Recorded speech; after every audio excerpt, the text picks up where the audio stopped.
Welcome to the Rim Break Rodeo. We hope this video helps. You start by preparing your phone so Jupyter can run. Install Termux on Android or a Python-capable app on iOS, then give storage and keyboard permissions. Next, install Python 3 and pip so you can add Jupyter and dependencies. This step ensures packages install cleanly.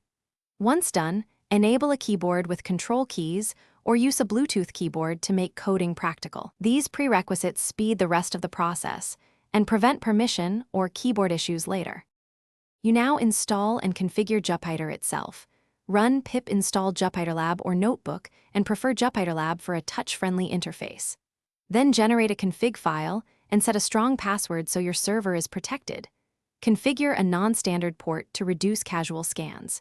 If you need remote access, set up ngrok or SSH tunneling and bind Jupyter to localhost only.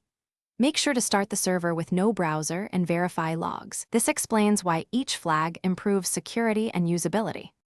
You finish by connecting and actively using your notebook.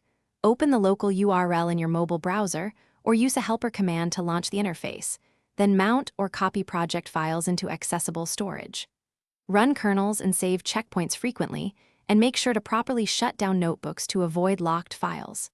If something breaks, restart the Jupyter server, inspect the server logs for traceback, and reinstall or pin packages that caused errors. This targeted troubleshooting gets you back to work quickly.